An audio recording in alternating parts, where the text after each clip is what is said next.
guys remember Starstruck, the first Disney Channel original movie of the 2010s? Me personally, I remember it coming out, and I definitely remember watching it when it premiered, but I have virtually no memory of it outside of one scene and a couple of the songs. I recently reviewed So Random on my channel, so I've been spending a lot of time researching actors Brendan Michael Smith and Sterling Knight. And so I thought, hey, I haven't seen this movie in nearly 13 years, let me give it a quick watch, see if it holds up. And it seems like the internet can't come to a proper consensus on that. Starstruck, which premiered on February 14th, 2010, is a Disney Channel original movie about famous pop star Christopher Wilde, portrayed by Sonny with the Chance's Sterling Knight, as he's tasked with staying out of the spotlight for 6 months so he can secure a role in an upcoming movie.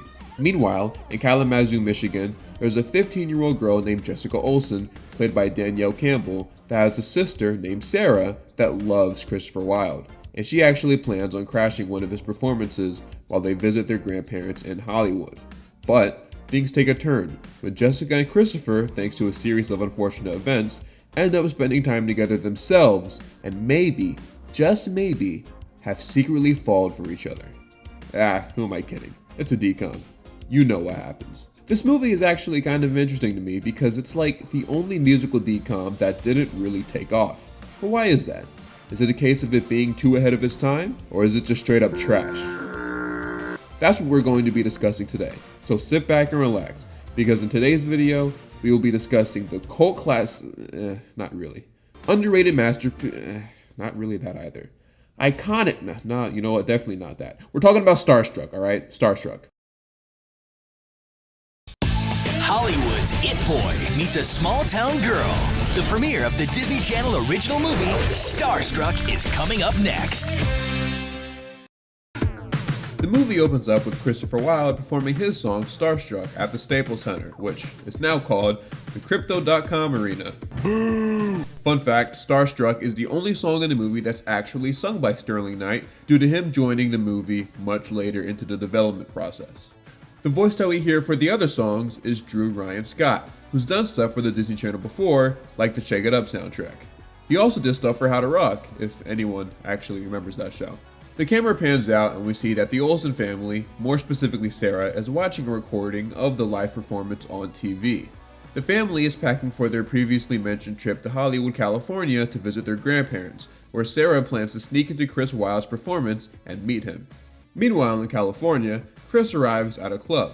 With him is his best friend Stubby, who I mentioned earlier is played by the GOAT Brendan Michael Smith, making this the first of 2 Disney Channel original movies where he plays a rapper. I gotta say though, Bling would totally torch Stubby in a rap battle, it's not even close. Shades on like a rock star, and I'm busting out the best move so far. No bars. None. Not a bar. We're also introduced to Chris's girlfriend, played by Chelsea Kane, whose face you may recognize from Jonas, and whose voice you might recognize from Fish Hooks. Also, real quick, some of you might remember the You Can't Touch This video from the cast of Zeke and Luther. Well, Brandon Michael Smith and Chelsea Kane were both in that video. Production for Starstruck started in September 2009, and the You Can't Touch This video was released in October 2009. So, it is very well possible that those two were asked to star in the video because they were already in the area shooting Starstruck.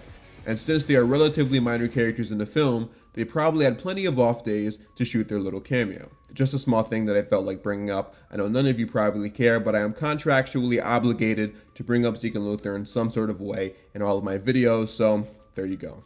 Chris's managers are actually his parents, which is something that is brought up using forced exposition. A movie producer swings by the Wilde household to discuss a potential movie deal for Christopher. He believes that Chris is ready to become a movie star, but the other people in the studio believe that he's not, due to his rough past with paparazzi. So, he proposes an idea. He tells Chris that if he stays out of trouble and out of the spotlight for 6 months, the movie role is his. And of course, Chris agrees with those terms, saying he'll do everything to make sure that happens. Meanwhile, the Olsen sisters... That's funny. The Olsen sisters are at an airport, where Sarah finds out that you have to be 25 years or older to rent a car, which she clearly isn't, despite being played by an, at the time, 26-year-old. She wants to rent a car so she can stalk Chris Wilde, but lies to her parents by saying that she wants to take her sister sightseeing. Her parents tell her that she can just use her grandmother's car to do so. Speaking of grandparents, the family arrives at their house. This is the first time where it's implied that Grandma Olsen is a widow because, well, you do the math. Nah, watch how they all just ignore my guy though. Like, no one actually greets him. I felt so bad watching this. Sarah finds out that Chris is performing at his girlfriend's party and wants to sneak out to attend so she can meet him. She tells Jessica that if she goes with her, then her parents won't be suspicious as to their whereabouts. And if she agrees to do so, then she won't talk about Christopher Wilde ever again. So she agrees, and they end up going to the venue. Sarah steals Stubby and uses him as a way to sneak in, while Chris does some sneaking in of his own. Remember, he can't be seen during any of this because the paparazzi will get to him. So, he and Stubby came up with a plan where he sneaks into the back of the building and into the club. They performed this song called Shades, which is probably the worst song on the soundtrack if I'm being honest. There's this line where he talks about his fancy clothes, and I kind of had to laugh because he says it while he's wearing the most basic, no-name brand Ross attire. You know what? Not even Ross. Ross got some good stuff. How about Gabe's or Foreman Mills? Man, if you don't get out of here with your Macy's biggest one-day sale type fit, like, come on, bruh. Anyway, after he's done performing, he heads out to his car, but coincidentally, he does this at the same time Jessica gets out of hers to look for her sister. Chris opens the door right in front of Jessica, causing her to fall down and grab her head, despite the door clearly hitting her chest instead. Chris is very apologetic, but he realizes that considering what just happened, this might be a bad look for his image. He decides to take her to the doctor to make sure she doesn't have a concussion or any other injuries. Stubby pulls up and lends his car to Chris so he can use it to take her to the doctor. Jessica throws up on Stubby's shoes before he drives off, but the vomit magically disappears in the next shot. At the doctor's office, it seems like Jessica is all good to go home and Chris has avoided another scandal.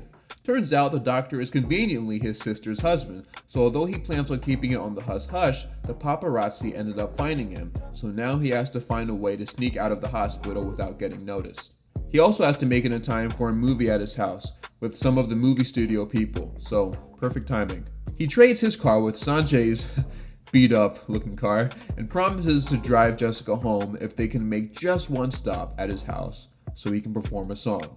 Chris takes her to his house and quickly puts her in the guest room so she won't be noticed. He heads back downstairs to get ready for his performance, where Welcome to Hollywood by Mitchell Musso is playing in the background. Cool. Mitchell Musso exists in the Starstruck universe. That's something, I guess.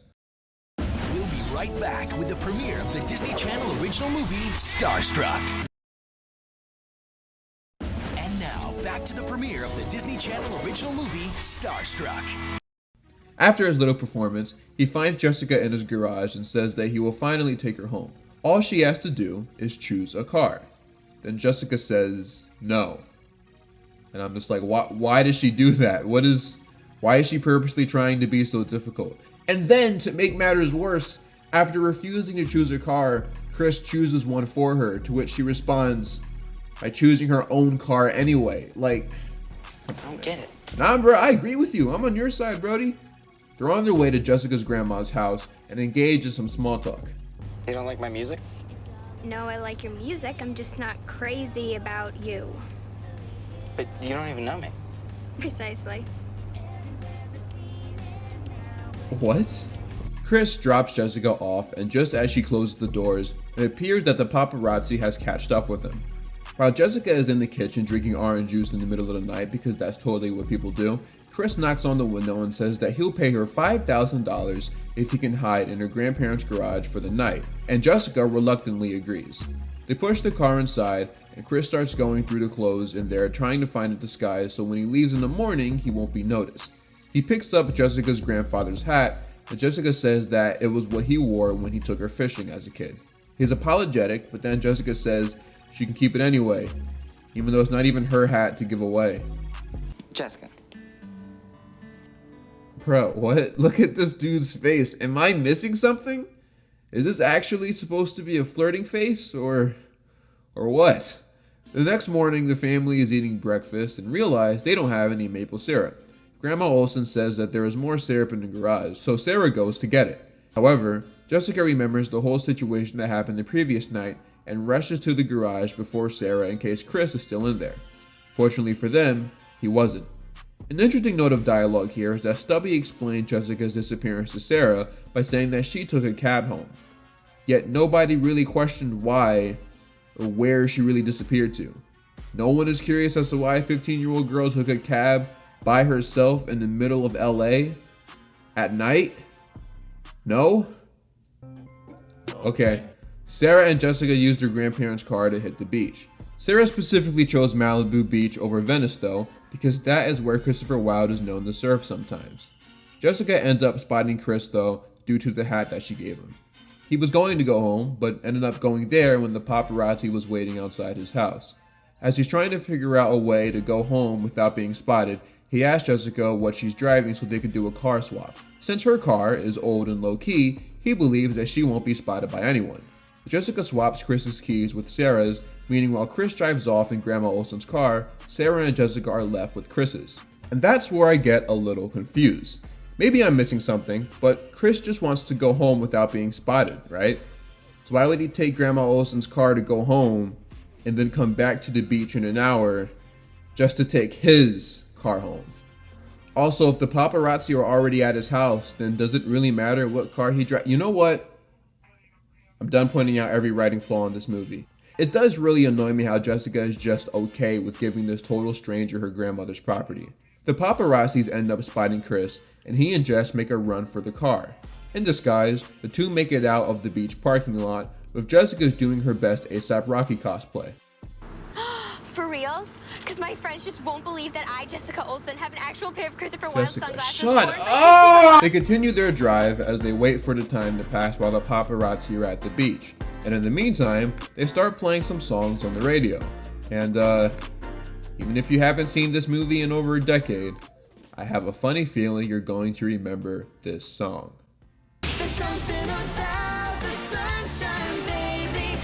This is the first real memory I have of Starstruck, and I feel like most of you probably feel the same. This song is a top 5 Disney Channel song of all time. It's easily the best thing to come out of this movie too, and if it wasn't for the fact that I might get copyright claim for it, I'd let it play out. But just know, it is in fact a great song. After their little journey montage, it's revealed that the paparazzi ended up spotting them again. They are forced to do a little detour, which takes them to the middle of nowhere. They end up in some quicksand, and while they're trying to escape it, they both fall into it, which makes me realize that it's not actually quicksand and it's just a giant mud puddle. Grandma Olsen's car sinks all the way to the bottom, and Jessica doesn't even seem slightly remorseful because she's a terrible person. The duo try to make their way back to the beach, as Sarah makes a shocking discovery that the keys that originally were to her grandparents' car are now the keys to a much nicer car that belongs to the one and only Christopher Wilde. Am I being punked? Okay, there are way too many movies and shows that use that line. Like, seriously, way too many.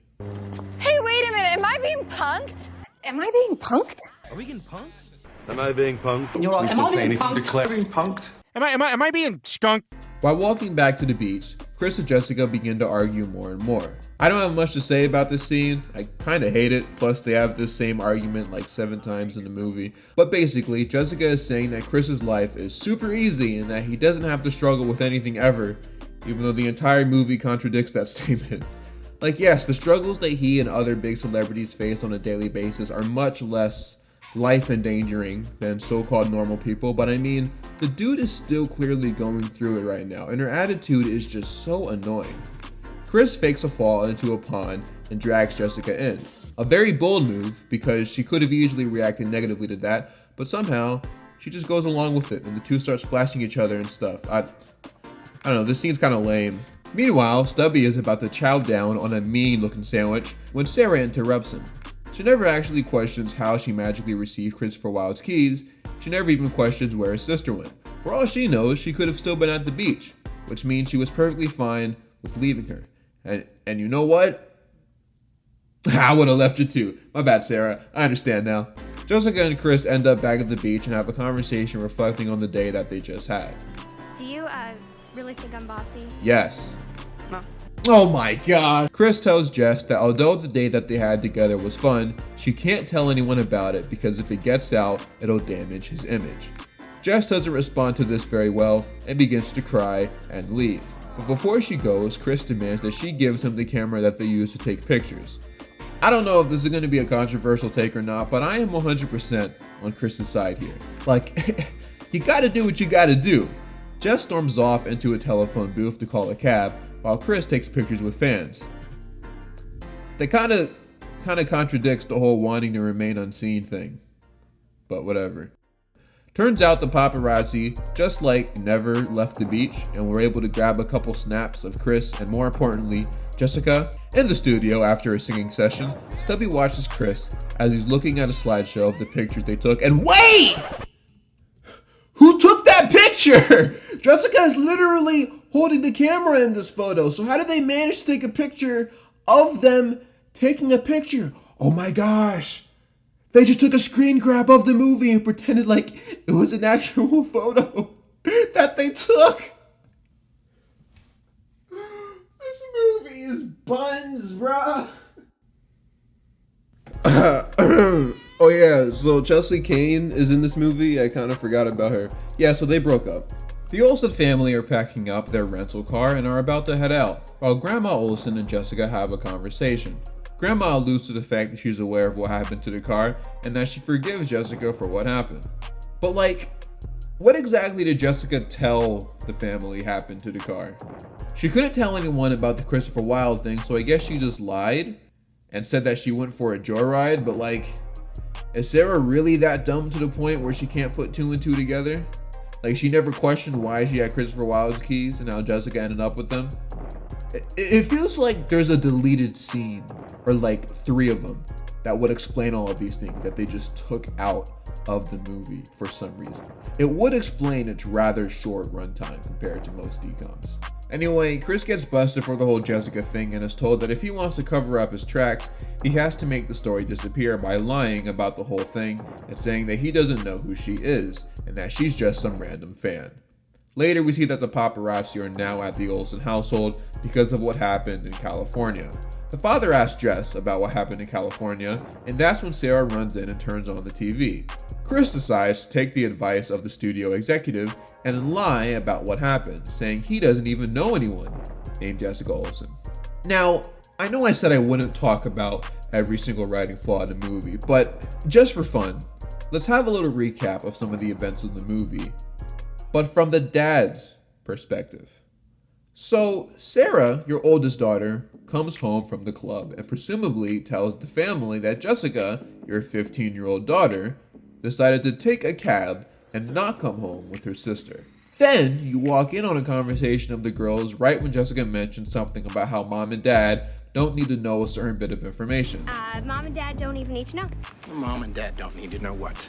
Then, your 15-year-old daughter disappears again and somehow managed to destroy her grandmother's car. Then, she gets home using another cab and again arrives home at a different time than her older sister, who was supposed to be held responsible for her. And then, you find out the reason why there's paparazzi outside your house is because Jessica was caught spending time alone with Christopher Wilde, a complete stranger who is 2 years older than your daughter. And then she says she can't discuss what happened between them while they were alone, and that she needs to keep it a secret. I'm gonna leave that one alone. It's also kind of funny how there are at least 4 different reasons why both Sarah and Jessica should be severely punished for what happened, but the parents kind of just let it slide. I mean, Jessica snuck off and did who knows what with the fake Justin Bieber, destroyed her grandma's car, probably told several lies, while Sarah, on the other hand, clearly didn't do a good job keeping track of her sister and kind of just let her wander off several times. The way all of this was handled, the way none of this adds up, and the way that all of this just seems like poor, sloppy, and unrealistic writing that would never happen in real life, kind of makes me think, what if this whole thing is actually just a fan fiction story? Like something off of Wattpad or something. That's why this movie is written so poorly. That's why the parents do absolutely nothing in this movie, because it's just a fanfic from the mind of a 13-year-old girl. That's my theory and I'm sticking to it. Argue with the wall. Anyway, Jessica addresses the paparazzi outside her house and tells them to basically shut up and get a life and that they ruined Chris's life and blah blah blah. Stubby and Chris are watching the interview at his house and Stubby tells him how he's not acting right and he needs to change because it seems like that he's not in control of his own life. So Chris tells the movie dude that he doesn't want to be in the movie because he has to lie in order to do it and he doesn't like lying. Chris breaks the news to his parents / managers and also fires them because he wants to do what he wants and to not have anyone control him. Jessica and Sarah arrive at the school dance, and just when things seem to be going pretty normal, Christopher Wilde shows up and performs a song for Jessica, while everyone just kind of has to stand there awkwardly.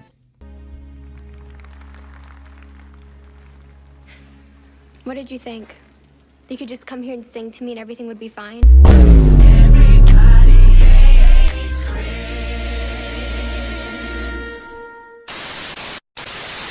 Jessica expresses how mad she is at Chris and how she hates the fact that everyone thinks she's a liar, even though technically she had to have lied earlier in the movie to cover Chris's tracks regarding the car. The news people come in and Chris tells the truth about how he was the one that lied, not Jessica. After the confession, Chris apologizes for everything that he did and officially asks Jessica to be his girlfriend, and Jessica says yes. And as we see the two poorly written characters gaze into each other's tinted eyes, because you know, sunglasses, Stubby begins to perform Party Up. Y'all gon' make me lose my mind. Up in here, up in here. It's like not that Party Up. This Party Up. I actually remember this song really well too because they used to air it during commercial breaks pretty often around this time. And honestly, it kind of bangs. I'm not mad at it. Stubby got no bars, but it's not bad. Oh, okay then. Why are they slow dancing to a rap song? I hate these people, bruh. I don't know, Stubby just kind of does this for a few minutes until the movie ends. Like literally, he does it into the credits, and it actually kind of gets uncomfortable. What is she doing? Alright, she's my favorite character in the movie now.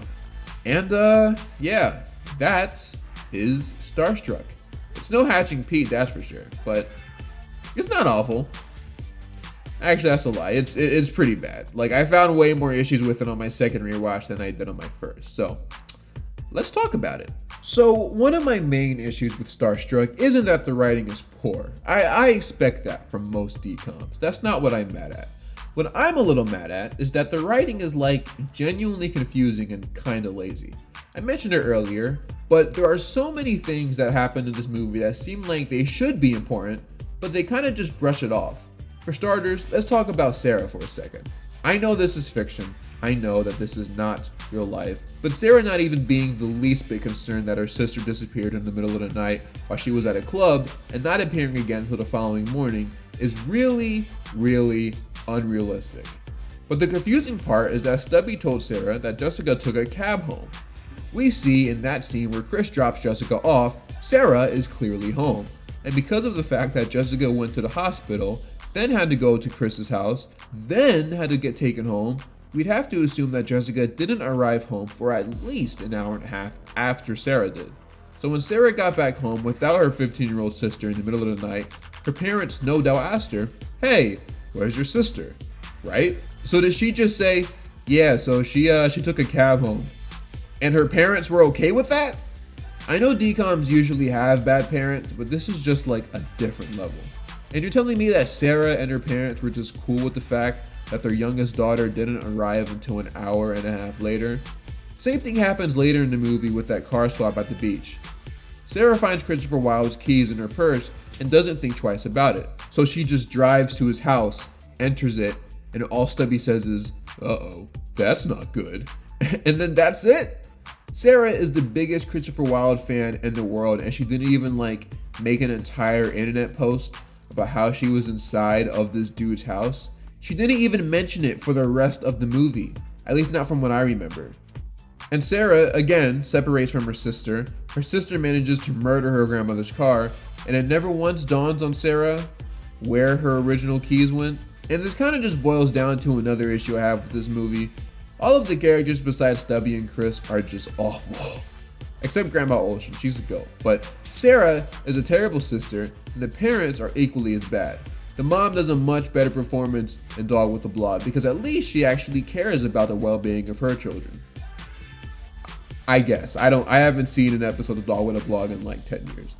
That's why my theory about this movie actually just being a really bad fanfic that a 13-year-old girl made holds a lot of weight, because only that would make the sloppy writing of the movie make sense. The last issue I have with the movie actually stems from the main two actors. Christopher Wilde is 17 and Jessica is 15. Now, that's not really an issue though. Where the issue presents itself is that Sterling Knight was 20 when he started filming this movie, and Danielle Campbell was 14. And boy, does it show. In the scenes where they're arguing, which is basically every scene that they share together, it doesn't look like a couple arguing. Instead, it gives off the vibe of a big brother arguing with his little sister. Show it to me. No, keep your eyes on the road. I'm the navigator. Oh, is that what you call it? What's that supposed to mean? It means you're such a know-it-all. A what? A know-it-all. You're the queen of snap judgments. Turn here. This is the right road. I'm sure of it. I was sure of it. You totally cheated. You totally cheated. You always do that. You know Why what? do you do that? But it's Why not can't me. you just be fair for once? I don't have to tell her. Oh my. I don't have to. It doesn't matter. I don't have to tell Mabel. You have to tell Mabel. There are even a couple of scenes in the movie that felt like should have had a kiss or two, like at the dance where they kind of just look at each other for 3 minutes while Stubby is giving an all-time great performance. You had two options. You either get someone around Danielle's age to play Chris, or get someone around Sterling's age to play Jessica. But yeah, the movie does have some positives, I guess. The music was pretty decent. Something About the Sunshine is a banger, so is Party Up. But other than that, this movie is pretty bad. I'd give it like 3.5 out of 10. It is definitely not the best DCOM, but hey, at least it's not the Sweet Life movie.